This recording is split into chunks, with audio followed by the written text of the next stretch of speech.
Welcome to What's on the Menu. I'm the co-producer Cheryl Spence. This week's broadcast, how can I live in my community with gang members? I'm scared half to death. Today's discussion panelists are Corey Brown. Corey is a former gang member, once convicted of voluntary manslaughter and weapons charges, but also the winner of numerous awards, such as the Peace Award, the Mayor's Youth Service Award, as well as the Congressional Award for Outstanding Community Work. Our second panelist, Hector Galarza. Hector grew up in Mission Hill and formed the Goya Boys gang in the 80s at a time where the city's gang rate was at its highest. After losing several loved ones, he took advantage of programs like City Year and Youth Build. He has been serving the community for the last 24 years as a youth worker at the Tobin Center. Our third panelist, Paul Joyce. Paul is the director of the Homeland Security Studies program at Endicott College. He has 31 years of experience in law enforcement, including 14 years as a superintendent in the Boston Police Department. His dissertation, titled Street Gang Membership in Boston, focuses on 28 former gang members and their life experiences from childhood through adulthood. And finally, Donna Shepard. Donna grew up in Roxbury and Dorchester. She worked for the city of Boston for over 40 years in emergency medical services. After retirement, she became an active member in senior programs and is the secretary for the senior Washington Maya fishing expedition. Now to our host, Tracy Lithcutt, and co-host, James Levesque. Here we go, here we go, here we go. Another episode of What's on the Menu, and my man Jay Jizzy Levesque is to my side. You don't know how excited I am today, Jay. Say a few words for us, baby. Trey, how we doing today, man? We have another community star power panel ready to tackle this topic, and man, we're ready to go today. Well, let's get it going. You know, folks, I want to say I'm very excited because there's folks in this room today that when I began my career working in the streets for the city of Boston, some of these guys were my first clients. And the first gentleman that really brought me out to the gang and introduced us to the whole spectrum of it is here as well. So this is like an old homecoming day for me. But first, I have to say a few words. My cousin, Corey Nichols, died last night of an unexpected heart attack in his sleep. I just want to, this show is in honor of you, Corey. I love you, baby. And I'm going to miss talking to you, especially about those Patriots. Absolutely. My condolences, Trey, all of our So let's get this thing going, because I know that we want to give people solutions to walk away with. You know, one thing that I hear quite a bit about in the community, when someone's child is involved in gang violence, whether they're carrying a gun or sometimes, I'm not saying everyone, but some of them when they are victims of violence, that my child is a good kid. He's, you know, I've heard that a lot, but when they go out those doors, they turn into a totally different person. Corey, Hector, tell me a little bit what you consider to be gang members on the block. And do all these folks come from bad families, and is that what pushes them into violence? Well, what I consider about gang members in the block, there are guys that just grew up in the hood, grew up in the same neighborhood, went to the same school. Some of the fellas coming from other neighborhoods, just hanging in that same neighborhood. And in regards of bad families, no, I don't consider them bad families. They're broken families. What I mean by that, broken families, no father at home, mother doing her best to provide for us and things like that. And in regards of that, I consider families are broken, and there are good families in the hood as well. Well, Corey, I want you to say a few words to that too, because I know your family personally. And it is funny because, you know, I was gonna comment on that. My situation is probably a lot different from a lot of guys, because I had both of my parents at home. Mom and dad taught me what was right and what was wrong and everything, and I still chose to do other things. Okay. You know, Paul, I'd like to hear what you think about what you consider to be a gang member. Now, I want to say a few words before Paul says anything. We had a lot of success years ago in the streets, and we're not here to talk about that. You were superintendent of the Boston Police for 14 years, but my best experiences with you is when we were out on the streets working with gang members. And I couldn't believe day one when the street workers started, you came out and talked to us about the importance of working with gang members and where they were, who the leaders were. What do you consider a gang member, and why would you do that being a former police officer? You know, Boston went through some really difficult times in the late 1980s with the introduction of crack, the reemergence of gangs, and the gun violence that took place as a result of that. I was in the gang unit at that time and saw the devastation that happened in the neighborhoods. When I took over the gang unit in 1993, I wanted to do something different, and we had to move beyond law enforcement. So intervention, prevention programs became really important to us. Everything was built around partnerships. We really learned that we were much stronger as a police department when we partnered with a lot of different agencies, including the street workers. And I think from that, we started to rebuild the trust that we had lost in the late 1980s with the community. I still remember those times, and I think one of the most important programs that ever came out of that time was the Summer of Opportunity. It wasn't a law enforcement program. It was a program for at-risk youth, gang members, to provide them with positive alternatives, job internships, and life skills training at John Hancock. And the young people that went into that program got it started and went for 20 years. Sure. That's a good story. Absolutely. You know, one thing I want to say in case folks are listening, Paul is a white male. So what I'm trying to say to you is you don't have to be black to work in black communities. You don't have to be white to work in white communities. All you have to be is dedicated, committed, and have a good a good heart. Excuse me, I couldn't get that out. Get it good out. heart. Get it out. And they will respond to you. Absolutely. I want to just ask another question back to Corey and Hector. I hear and I've known and I see there are all different types of gang members on the streets. You know, guys that are carrying guns, guys that are using guns, guys that are selling drugs. What kind of knucklehead were you when you were out there? Because you were my fellas. What kind of gang member were you when you were out on the streets? Well, when it came down to me, I was just in the beginning just trying to feel my way through, having fun. I like to do normal things like everybody else does. I love my music, I like to play basketball, and I like to go out with the ladies. And of course, during that time, all the fellas did the same thing we did before. And in regards of what we like to do when we were out there first, it was my first introduction was dealing, you know, and making money because my mother couldn't afford certain things. She was living on welfare, and I was just trying to provide for my mom as well as provide the needs that I had that she couldn't provide for me. How about you, Cor? I mean, honestly, I wouldn't really put a title on myself or any of us because we all did pretty much the same thing. If something happened, one of us handled it no matter who it was. I mean, we all sold the drugs, but you know, it wasn't like, oh, he just sold. I mean, I guess so, because then there were guys that weren't really built like that, but then again, you know, it just comes with the territory as far as what you have to handle when certain things when certain things come up. Okay. You know, Don, I'm curious. You're a senior citizen, a beautiful senior citizen. You know, I think we're going to call you Dynamic Donna. Donna's in the house.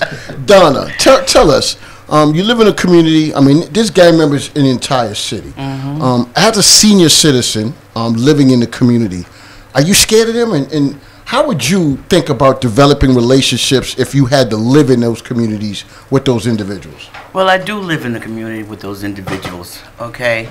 I don't travel the streets too much because I'm driving everywhere. But if I had to go to the store, like to the corner store, and I knew there were gang members out there, and if they lived in the community where I live, okay, 9 times out of 10, I probably know them, okay? There are some gang members that live around me, okay? And I get to know them, you know, they say hi, they're not disrespectful, you know, so they're into their own little thing. But when I pass them, you know, they're always respectful, they speak and whatnot, and I go on about my business. I never had any problem with anybody bothering me or, you know, anything like that. So, I don't know, maybe it's different people that they come upon, and I guess it's the people's attitude and just the way that sometimes people treat them, you know, Sure. and they treat them differently. You Acting know what I'm saying? sometimes. Yeah, Scared of kids. Is that a problem? Scared of kids. Yeah, they're scared of them. So, but I've never had a problem. So, Okay. You know. Well, you know, some people only know about gang members based on what they see in the movies or see what they observe it on the news. Right. I'm curious. Do gang members target everybody? You know, do they go after everybody in the community, or are they just really worried about the other gang members that are after them? I'm going to say right now, in regards to that, in the beginning statement that I ended up starting with, in my progress of trying to make my money, we run into brothers cutting throats with each other, and that's when some certain firefights be starting up, and then neighborhoods, of course, that definitely goes on a lot. So Hector, quick question, right? When you said of the broken homes in your initial statement, you said some of the stuff that happened with the broken homes. Now, do you think like not having fathers at the house, do you think that kind of pushes like, you know, our youth towards seeking leadership outside or in the streets?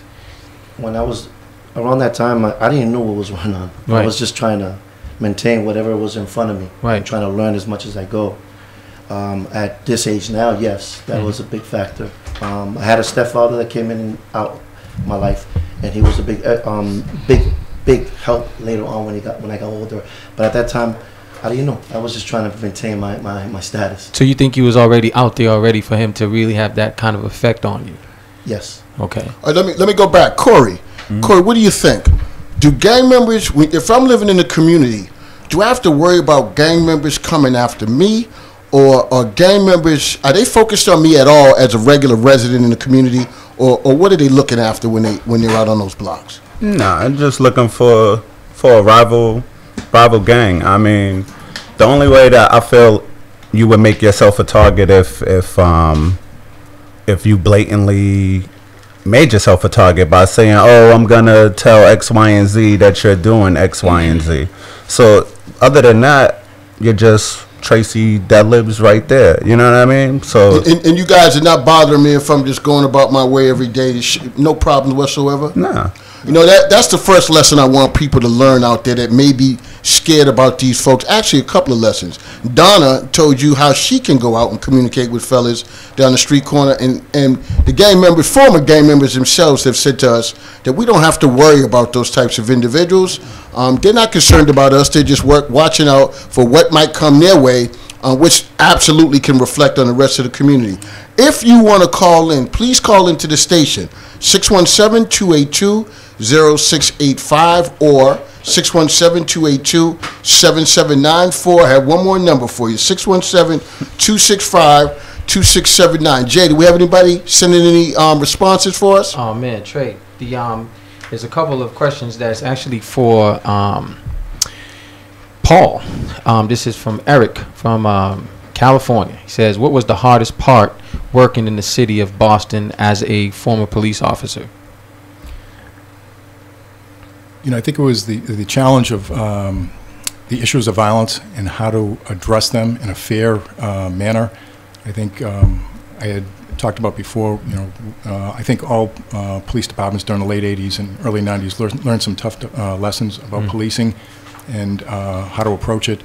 But I think in Boston, we learned from those lessons, and once you became, you know, balanced in your approach, and I think one of the most important things that that police officers can use with the individuals that they deal with is to be fair.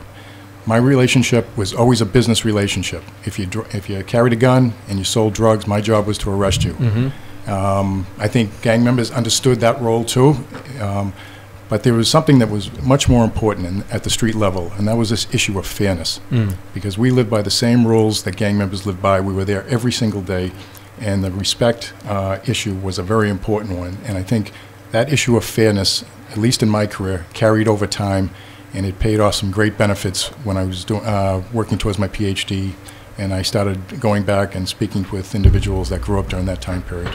Now, do you think, was that the time where they had like the beat cops? Where the cops that was in the neighborhood and that kind of knew, you know, people in the neighborhood, and the people in the neighborhood was very familiar with that cop.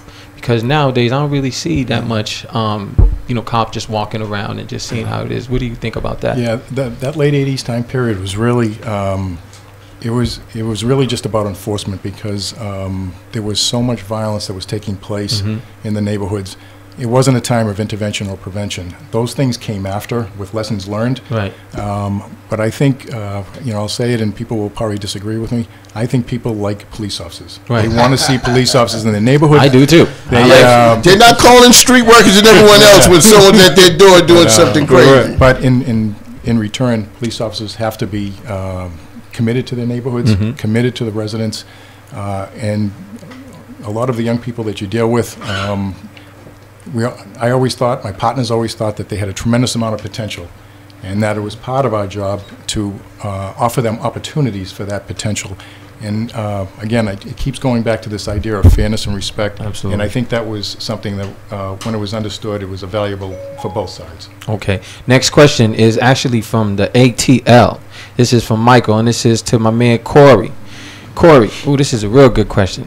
If yourself now can go back in time to your younger self, what advice would you give your younger self?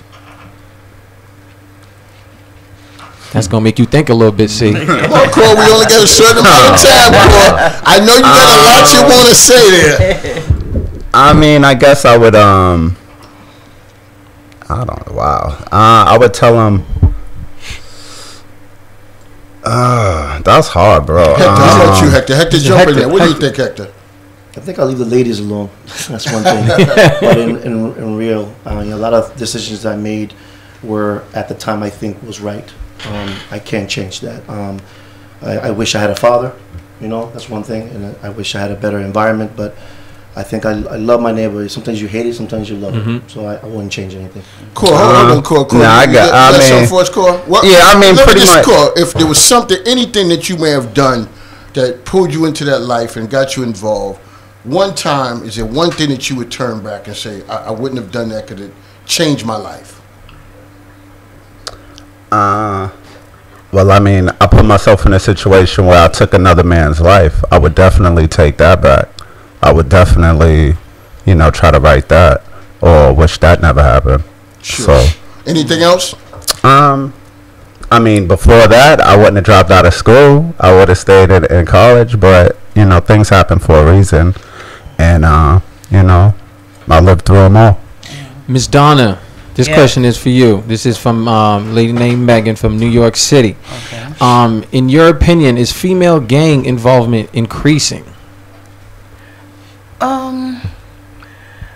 Well, let me say this, too. How many female gang members do you see on the street? Do you see them much in Boston?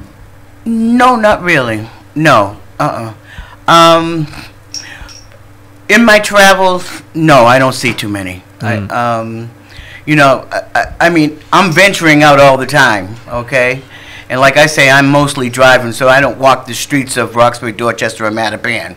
So I wouldn't see them. But I know of some folks that, like they travel by MBTA or by the bus, and these kids get on the buses and whatnot, and they're really rude and outrageous, okay? But as far as them being gang members, I don't think they consider them to be gang members. But I haven't seen any. Hector and Cora, why don't you try to answer that for us? I mean, I'm sure you guys are still aware of what goes on the street level. You work with kids, you see them around. What about the young girls? Are they out there acting and doing some of the things that the young men are doing? Some of them, but not really. I mean, you got a handful here and there, but it's not like that. Not out here, anyway. Okay. Heck. Back then, yes, there were. Right now, a lot of them are pretty quiet about it. You do have that no snitch rule, and they try to play things off. They're pretty conniving. But yes, I mean, usually when there's fellas around, if somebody's wanting to hold something, because usually the rule in regards of not getting caught with some materials, usually they'll look at the man versus the woman, but not too many. You can say hey, the girls carry the gun for the guys, and with the host. So I'd be remiss if I said to folks who just from back in the day, I want to give a shout out to some of the young ladies I knew from the Champa Dams and BMF that were out there years ago. But right now we're going to hear a few words from our sponsor, and our co-producer Cheryl Spence will tell you who they are. Okay, we'd just like to thank our local sponsors. They would be Urbanica, Build and Design, Eddie Jenkins Law Offices, Callaway Graphics, Sweet Embers Bakery, J. Rockwell Sound Studio, Leo Papel, an entrepreneur, George Kramer, also an entrepreneur, and we also have some anonymous donors. The national spotlights go to Better Belly in Chicago. It's a bakery. The Custom, which is the shop, which is Custom Prints in Bethlehem, Pennsylvania, and Apon Concepts Productions in Miami, Florida. All right. Thanks to everybody. And Apon, I'm praying for you. That's my cousin Kareem's brother. Let's get back into this discussion. Panelists, You know, I've always said this myself, but can we save every gang member out there? Do some of these fellas need to go to jail? We'll start with Paul to give the other fellas a little break before they answer this one. Yeah, some people need to go. They're bad for everybody. The residents, gang members, and anybody that walks the street. So a certain amount, a small percentage, need to go. What you need to do, though, is when they go to jail, provide them with reentry services, because they're coming home someday, and you want them to come home better than the way that they went in. And let me just say something in regards to you. Remember what Paul says. You try to develop those partnerships. You try to put the resources in place.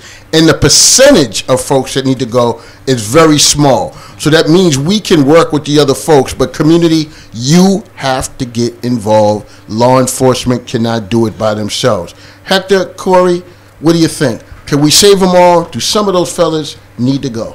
I'm struggling with this, but I will say to you that right off the bat, every man could be saved, and it's just when you catch them and how many people are involved. When you guys were involved with us, you caught a lot of lives that time when the street workers came into the picture and offered activities and offer second chances and kept on our backs. And believe me, some of us could have went as far as 6 feet under or either locked up for a long time. So yes, I think, but. We as time grew, I guess, when we started realizing once you pass that line where, you know, that line where you can't come back, there's nothing we could do. Sorry, but yeah, I feel still to this day, every man's life, every woman's life is worth saving and is savable. Okay, Yeah. cool. How about yourself? I feel as though if you want to be saved, you can be saved. Some people just don't want it, and that's like, you know, kind of a segue into answering your other question. You know, I spent 15 years in prison, so naturally I would say I wouldn't wish that on no one, but I've been around some people that just need to be in jail. But, you know, it's just, it's you know, sitting here saying it is probably wrong because I've been through it all, but I mean, I have to be realistic. It's just some dudes that just don't get it. Yeah, I'm going to throw this in right after that, and anybody chime in. Do the fellas on the block, when they start involved in gang violence, do they aspire to be career criminals? Is this something they think about? Do they watch TV? I'm going to start out hustling early, I'm going to make these millions, and then I'm going to do this my entire life? Or is this just a phase for folks? No, I disagree with that. I didn't want to be a criminal. I didn't want to hurt people. I didn't want to get into rumbles. I didn't want to sell drugs in my community. Everything around me was just that. My role models, my people that mentored me were guys just like Corey and me, and we just formed into that neighborhood. Well, everything that was going on, we did the same thing. It was just natural, normal things. Shootings were normal, you know. So it's like, no, I wasn't being inspired to be a criminal. I wanted to hurt anybody. No, hell no. Cole, what do you think, man? I don't know. I guess I would have to probably disagree to a certain degree, because everybody clowning around is looking at Scarface. Oh, that's gonna be me. I'm gonna be the top of the world. You know what I mean? So, I mean, in the beginning, yeah, but no one wants to get caught. So, you know what I mean? So, as far as career criminal, no, you don't aspire to be that, because that's saying you keep getting caught. So no. So in other words, you get away with stuff for a little while. Get on out and go about your business. But no, I mean, like I said, you know, of course, you know, guys clown around. They want to be king of the world. You know what I mean? But, you know, So doesn't happen that often. Cool. Let me ask you a question, Paul. So considering you did your dissertation on dealing with gang members in the community, you actually sat down with 28 former gang members, and these were real deal guys. I mean, the truth guys. Why would they trust you as a police officer? And I don't want to hear because some of us introduced you to them. Why would they trust you as a police officer to tell you their stories from their hearts and the truth about what they were engaged in? You know, there's been a lot written and talked about what happened in Boston during the 1990s, but But the men who actually changed the city were never asked for their stories. And they were really valuable stories, and there's a lot to learn. I think partly the reason they sat with them was, you know, I was respectful, I was fair on the street, I was honest with them about my role and what was going to happen. And I think over time that built a rapport. I was out in the neighborhoods, I was involved in reentry initiatives and working with young people, so I was trying to go beyond my law enforcement role. And I think they evaluated that, you know, the way I carried myself over my career, that they could take a chance and get it right. You know, I think that people that I know would say to me, Paul, or that I would have to ask this question. In my community, there are good people and there are bad people. Mm-hmm. Would that be an effective statement? Would that be appropriate and accurate for the law enforcement as well? Are they good police officers and folks that are not so good, bad police officers, that don't really follow the community policing strategy? Yeah, absolutely. You know, I don't answer for every police officer. There's police officers who do the wrong thing. There's police officers who are working that shouldn't be police officers. I was fortunate to work with an outstanding group of police officers during my career, but we're always striving. We're held to a higher standard, and we should be held to a higher standard by the community. And when we do things wrong, we should answer and be accountable for them. So that's what you sign up for. You know, police officers are trained in community policing. There's strong leadership in the Boston Police Department. It's a good police department, but still within that, within the department, there's police officers who are challenged by the kind of the weight of the badge and being able to carry that out. Yeah, that power must be something else, you know. And let me say too, the city of Boston is changing quite a bit. Different folks are moving into different neighborhoods. We have the old community, the new community. We have the blacks, we have the whites. Let's just say, you know, I'm a corny white guy, technology guy. I look kind of geekish. You know, you know, not everyone relates to me, and I live on a block where I just bought a house where community gang members are hanging every day. When I walk down the street and I see them, I cross the street so I don't have to interact with them. What should I do if I want to gain a relationship with them, Corey and Hector?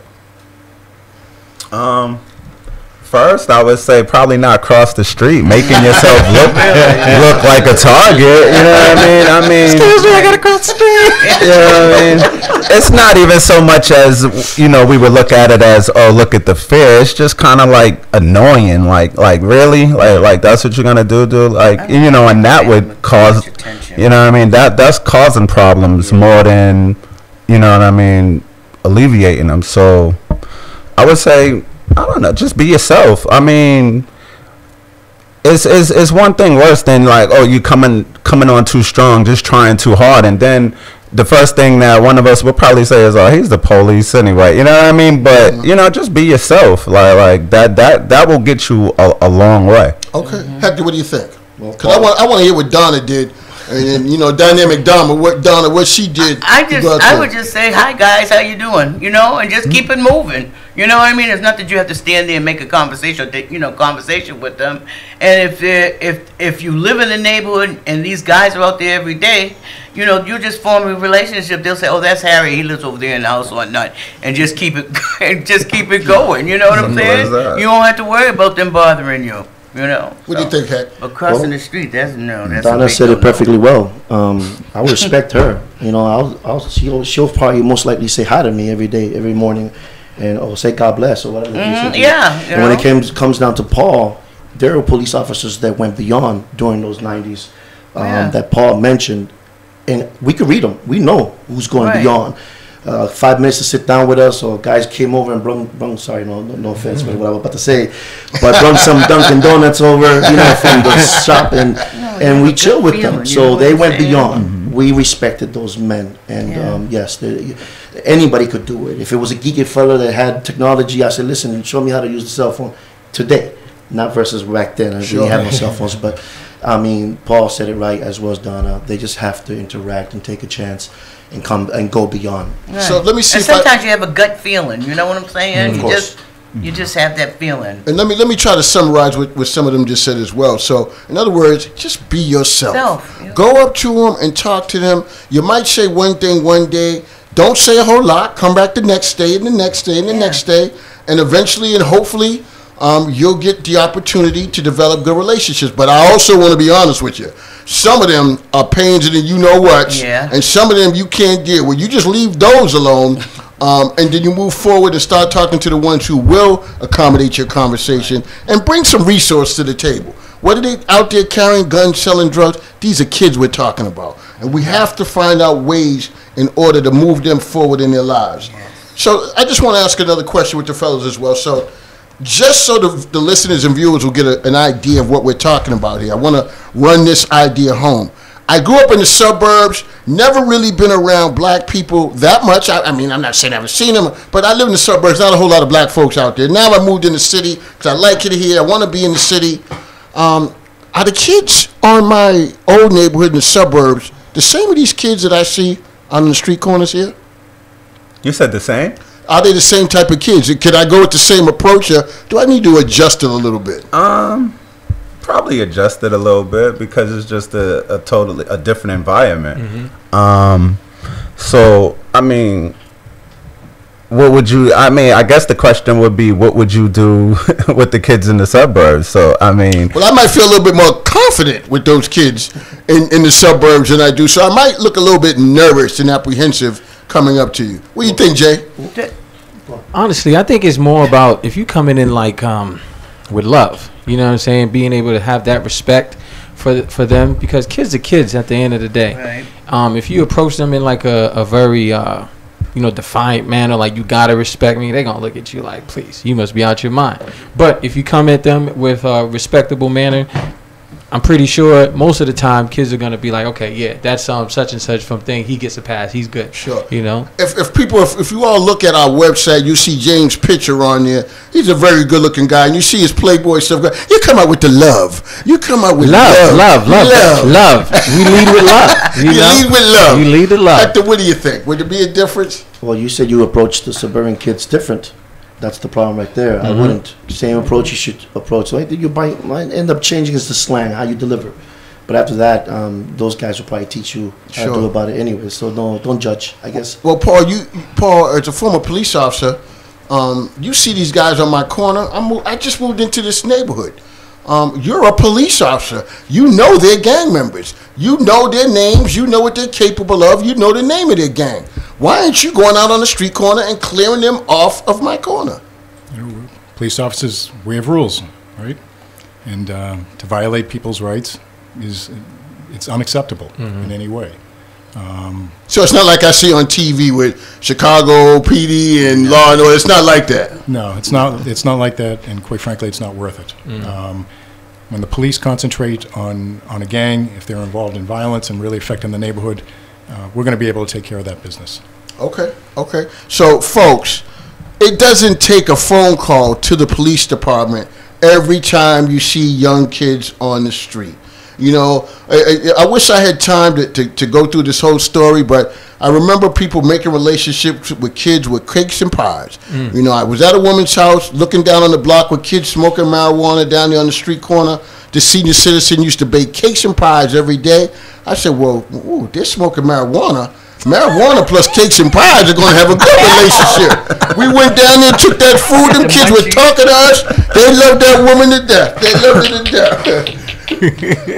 But so, what does it take when you see a crime in our community that gang members are committing? People are scared half to death to make a call when they see a crime committed because they have the feeling like retaliation is going to happen. Hector and Corey, as well as Paul, is that retaliation the thing that happens in the city of Boston? One of you. Someone pick it up. Paul? A lot of, can I? Go ahead, Donna, sure. A lot of times these calls that are made, if they see a crime, a lot of times the calls are made anonymously, okay? So no one really knows who's calling in, okay? One time I happened to be in a place where someone was shot outside It was on Memorial Day, and someone was shot outside the place where I was. Okay, and they were shot in the car, and we had just seen the guy come in, take a table out. Next thing I know, they're running in and saying the guy just got shot in the car. So, and there were kids outside, but a lot of times when these crimes happen, no one wants to know who made the call or anything like that. So a lot of times, like I said, the calls are made anonymously. Okay. You know? Yeah. Paul, go ahead. In neighborhoods, ultimately it's going to be the residents that control that neighborhood. There's streets and neighborhoods that I never went to in all of my years of policing, and in the neighborhoods of Roxbury, Dorchester, and Mattapan. And in those neighborhoods, they all worked together. They trusted each other. They looked out for each other. They didn't allow these things to happen. So Sure. The strength is in the residents controlling their neighborhood. The police are a support for that. City agencies are a support for that. But ultimately, it has to start there. Sure, and my thing was too, when we work with kids on the corner, and I mean I work with all of them, one thing that I was very clear about, you do something in front of me, I'm pointing you out, I'm bringing them to your house, I'm going to show them who you are. Community, we cannot let these crimes go on without supporting each other to making sure they stop. Jay, we got any other callers calling in? Yeah, absolutely. There's a lot of questions that has to do. There's a real good question actually coming from another one from Chicago, Illinois. And it says, do you think rap music or the glorification of the gang culture makes it cool to join a gang and get into that lifestyle? And this is open to anybody. They didn't have anybody specific, so anybody on the panel can absolutely answer this. Well, when I used to hear the music, NWA a lot was one of my guys I like to listen to because they spoke what was going on in Howard.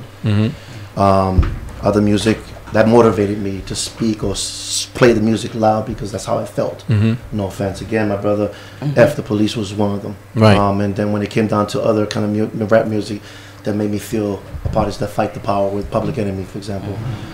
So, it did kind of have a little thing light that kind of opens up. It felt like a therapy session, saying that there was a lot to say. And at that time, I felt kind of really proud that it was being said, it was being informed, letting people know what was going on in our hoods.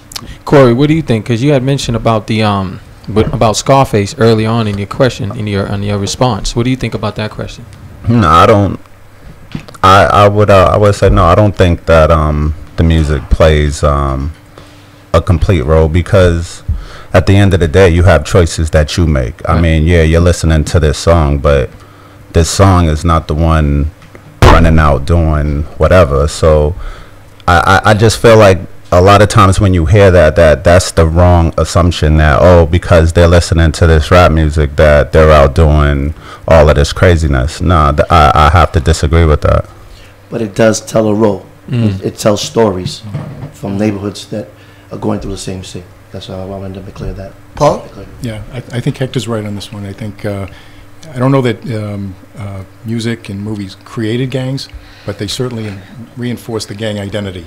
And movies like Colors, NWA, during that period, they were influential on kids in the streets.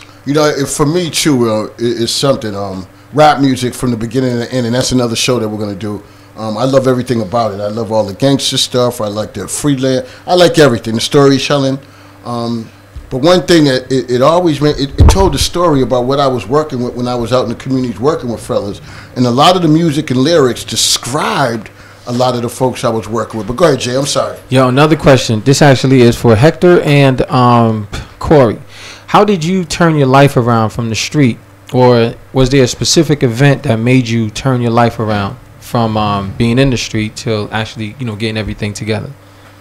Well, it was the director in my community center that got me involved with a street worker, and from there on, the street worker program was being born and being created, and they were figuring. Who was that street worker? Hector, I'm curious. Tracy Lifka, Robert Lewis, Charlie Rose, which I mentioned. Charlie Rose is another white man that was in the hood playing ball with us, and everybody respected that man as well as Tracy and Robert Lewis at the time. So that's one factor. The other factor was a lot of my friends were passing away, and that affected me at time. Okay. Built it up. Corey? It would probably be probably pretty similar to Hector because I met a young youth worker named Tracy Lifcutt as well. What was his name? I'm sorry. And I was Say in young, I was in DYS at the time. Very young, long time ago. And you know, I was in DYS at the time, and you know, I was actually locked up for a gun at the time, and my mom actually met him before me, so that's how funny it is. But anyway, that was probably the turning point, and you know, it was something that he said to me way back then, and it's funny because he asked the question earlier, and it was about as far as being saved, and it was if you want to be saved, then you know what I mean. Not saying like he's Jesus, but it was just a situation a conversation between me and him that was just more uplifting probably than he really realizes. Mm-hmm. But you know, it was around that time. But just to stress one more thing, Yep. it took time. I mean, it wasn't like one moment. It was a Right. whole piece of moments. It's a process that you have to go through. And you know, the thing I'll say about that too, you know, myself, Paul, James, we can want everything in the world for these young people. If they don't want it for themselves, it's just not going to happen. Mm-hmm. I'm sorry, folks, but we've come to a point where we have to wrap up. I'm going to give each one of you an opportunity to say a few things, and please give a solution to what folks can do so they're not scared in their community and they have some type of rapport with gang members. And Hector, we're going to go with you first. Well, right now I'm a youth worker at the BCYF Tobin Community Center, and that's how I'm giving back, and that's how I also am trying to get involved and try to find solutions to problems. Even the new generation seems to be very complex. But I guess what I will tell people is get involved with the BCYF sites. These kids are lacking resources, lacking people power, and that's what we need. Paul? I was a police officer for 31 years. I was in the gang unit in the late 80s during Boston's most violent period of time. I still recall conversations with my partners where we talked about that the majority of kids who were involved in gangs had tremendous potential, and if they were given an avenue for positive alternatives and they took it, they'd do really well in life. And I've found out over my career that that's true. I think in Boston, the key is the partnerships among the multiple agencies, the trust that's been built up, you know, with street workers, probation officers, DYS, parole, all of those agencies.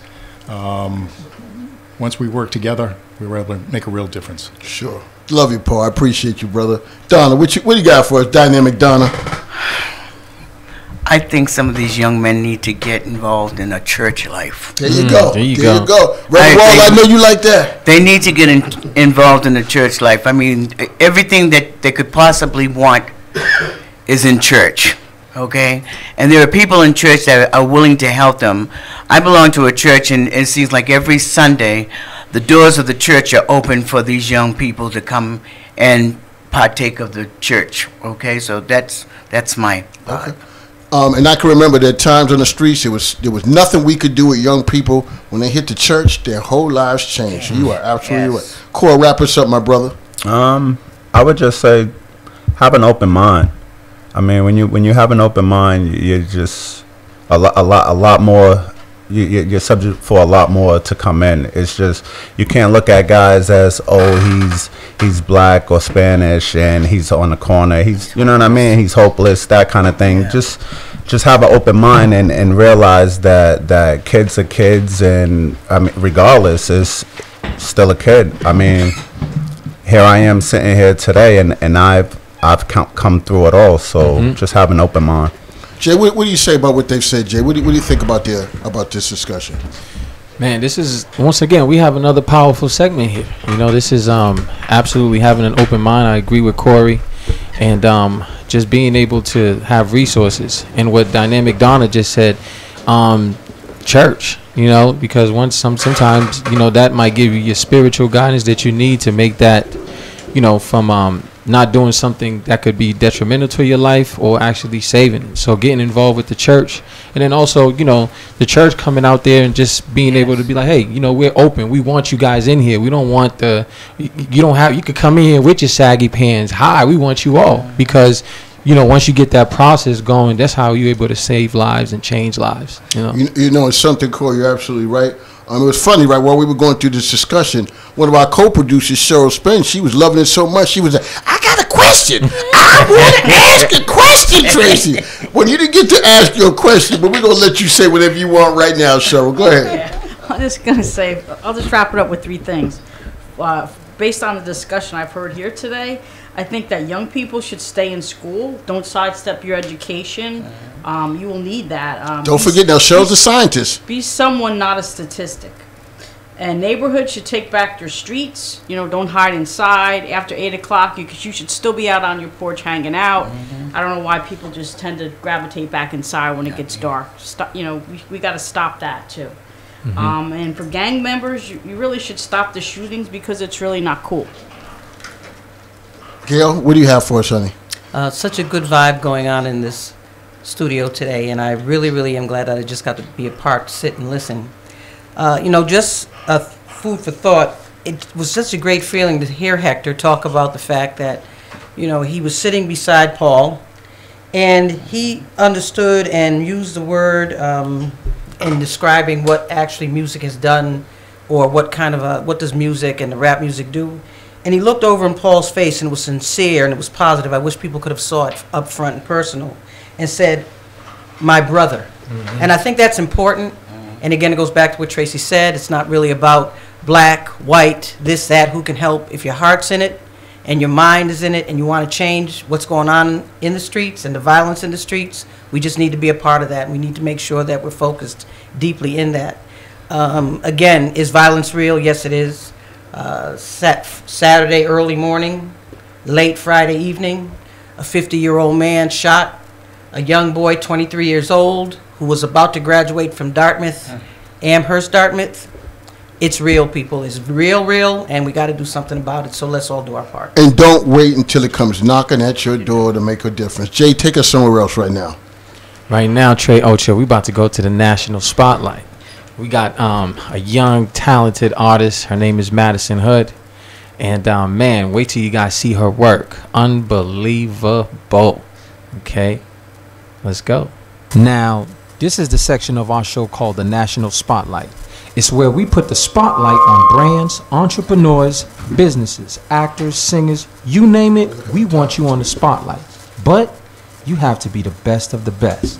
This week on the spotlight, we have world-renowned artist, Miss Madison Hurd. Madison, say something to our listeners. Hi, everybody. Let them know where you're calling from, Madison. I'm calling from Elmsford, New York. Elmsford, New York. You hear that? Elmsford, New York. This is National Spotlight. All right. So, Madison, I took a look at your portfolio and I was astonished. You have some amazing work. What's your thought process before you start creating your art pieces?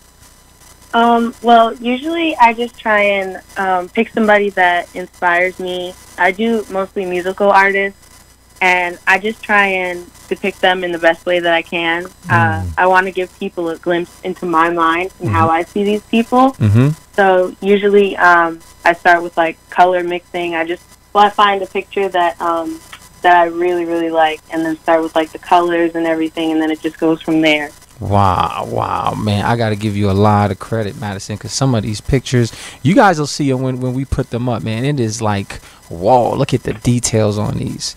Now, my next question, Madison, is, as an artist, what inspires you to create a potential masterpiece? I think that, like I said, it's just trying to give people a glimpse of what I see. And one of my inspirations, Terry James Marshall, he paints figures, but he says that he creates the black figure because a lot of black people are depicted by white artists, and he wants people to see from our eyes what we think we look like and how we look. Wow. So basically it's the same thing for me. What was the name of that person again? Terry James Marshall. Terry James Marshall. Wow, I like that. I like that a lot. So, Madison, at what age, right, did you start taking your craft seriously? I've been an artist my whole life, but I started painting for fun about 2.5 years ago, but I started taking it seriously about 1.5 years ago because I realized, like, I got a message from someone saying, like, oh, you inspired me to pick up a paintbrush and start painting, and then I realized, like, people actually look at me and what I'm doing. And I realized, you know, I had to move a certain way, and that's when I was like, okay, I've got to really take this seriously. Wow, maybe that was the universe saying, like, you know what, Madison, you need to, you know, let's go. Let's go. Yeah. Absolutely. You know, like, let me ask you this question, Madison. Like, have you, like, what are some, like, awards or recognitions you've received over the years? I've been awarded by Delta Sigma Theta. A few colleges in my area had art contests, and out of like the 75 people, I got like first, second, or third. And then I've done the NAACP's AXO competition, and the first year I didn't place, but then the second year I won gold in my area, and then I went to nationals. So that was really cool. I've been in a few gallery shows in the city, in Yonkers. So I've just been all over the place, really. Right. See, that's New York. Now, that's a big market, you know what I mean? And to get those recognitions, that's amazing, because there's a lot of people out there doing some amazing work. But when you got it, you got it. And you got it. Thank you. Absolutely. Now, Madison, this is a serious question. Like, how do you balance your school, work, and being an artist?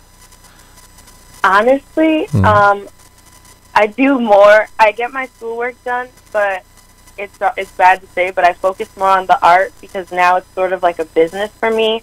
But usually I do try and just get my schoolwork done right away. That way I have more time for art. And I'm the type of person where, you know, I get things done really quickly. So it's never been a problem trying to go back and forth between school and art. I just make time for what's important, and then, So are you like in some type of like specialty art school, or are you just like in a general school? What kind of school are you in? Right now I'm in an art school. I'm about to finish in 4 days, actually. Wow. Yeah, so that's exciting. But I plan on transferring to like a regular college because I actually want to do medical illustration. So I would have to take a science, and my school doesn't offer that. Wow. So just finished art school, and I'm going to transfer hopefully to a regular school. So medical illustration, give us a quick, like, what's that? What's medical illustration? So basically, it helps people understand their medical diagnosis visually rather than a doctor telling you, because a lot of the time people don't really understand what doctors are telling them when, like, they're sick or something's wrong. So I would be the type of person where I would draw out and help you understand what's going on in doctors' offices, hospitals, textbooks, stuff like that. Oh, just helping major. people understand. That's major. That's major. Because a lot of people are visuals too, and when the doctor's talking to them, they're like, "What is he saying?" So when they're able to see that illustration, they're like, "Oh, okay, now I kind of have a better understanding of it." Wow, that's major. Now, let me ask you this question, Madison. How would you like to be remembered as an artist? Just as someone who, you know, painted or drew whatever, what they felt, expressed themselves visually, without, you know, following the rules or anything like that. Just being herself and creating the most beautiful work that she possibly can. Absolutely. I see you creating your own lane. That's what it's all about. Creating your own lane. Do artists like Michelangelo, Picasso, do they mean anything? Let me rephrase this. As a black woman, right? Yeah. Do artists such as Michelangelo, Picasso, do they mean anything to your work? Before I came to art school, I did not know a lot about them. And I think that now I've developed an appreciation for their work, but I wouldn't say that they're like some of the most influential artists in my life. Right. I gravitate more towards like contemporary artists and African American artists because I feel like they're more relatable. Got it. It just makes they're more inspiring to me because it makes me feel like if they can do it, I can do it. Absolutely. So this question actually follows up with this question right here follows up with this question where, like, are there any present artists present day artist that inspires you? And if so, who? Yes. Kerry James Marshall, Kahinde Wiley, Delphin Finley, and Mariella Angela. Those are like the biggest ones in my life right now. Wow. That's amazing. Yeah. So, Madison, thank you so much for your time. If our audience members would like to check your work or have any questions, how can they touch base with you? So right now, I'm still in the process of developing my website, but if you have the Instagram app, my username is #1.madi, or if you don't have the app but still want to see, you can go to instagram.com/1.madi. Say that one more time, Madison, because, you know, people are a little bit slow, like myself. So say it a little bit slower and let us capture that. Yes. So on Instagram, I'm 1.madi, 1.maddie. And then if you don't have the Instagram app but still want to look and keep up with my work, Instagram.com/1.madi. Dope, Madison. Thank you so much for your time. You keep rocking. Thank you for having me. Absolutely. We're expecting. I know I'm going to hear from you again. So I'm going to see you on the big stage, on TV, doing something. So that was on National Spotlight, ladies and gents, and man, it was good. Folks, if you guys want to tune in, or if you guys want to send in whatever it is that you do, please send it to our email, and that's what'sonthemenuboston@gmail.com. Once again, that's what'sonthemenuboston@gmail.com. Whatever it is that you do, we want to highlight you. So please send in whatever it is that you do, and but listen. You got to be the best of the best, though. The best. You got to be the best of the best. Hey, the best. You know, we had a couple more minutes, and I just want to throw out a few things for our producers. You know, Gail, you were a school teacher for so many years, and I know that you saw the Roughnecks come through there, which is a tough environment for them if they're behind in school and trying to get on track. What did you do to maintain relationships with them? Because I see it every day. They still call you. You're in the supermarket. They're hugging you. They love you. How did you develop your rapport with those kids? You know, as our panelist said, the first thing was respect.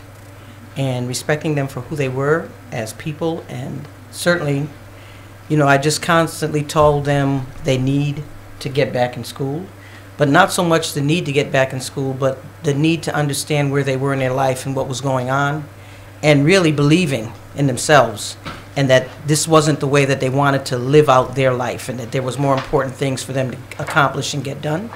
And sometimes it was just being an ear, because what they needed more than anything was someone to listen. Sure. Not always talk, because they were being talked at and talked about for so many different things. And, you know, it took more than one conversation and honesty, really building that relationship and letting them know that if something was going on in their life, there was a place to turn, there were people to turn to, and really giving them agencies and things out there that could help them. And so you're new in the community. You know, you're a white woman living in Roxbury now. How do you feel? Do you feel intimidated by these young people? I personally don't feel intimidated. I don't engage with them if they seem a little out of control or a little loud and boisterous. I don't judge anybody, so I'll say hi, how you doing? But you can get a good feel, you know, from them if you can continue that the next time, like someone else suggested. So does that mean if I was standing on the corner and I was out there rapping, you'd be scared of me too? No. That was just a joke, Sean. Just a joke. We only have a few time. Donna, give me 10 seconds. What do you think about what we discussed today? 10 seconds, Donna. I loved it. I'd like to be on a panel again. All right. And I just want to say thank you for coming out today. My cousin Cree, I love you. I'm thinking about you all the time. Jay, take us out. Hey, man, thank you so much to all our panelists for coming out. Once again, my condolences, Trey. And let's just continue to keep knocking, keep rocking, folks. Thank you, panelists Corey, Donna, Paul, and Hector. Love you. Our phone number is 617-282-0685. 617-282-0685. The views and opinions expressed by the following paid program are those of the program producers, and they do not reflect the views and opinion of Global Ministries Christian Church, its staff, or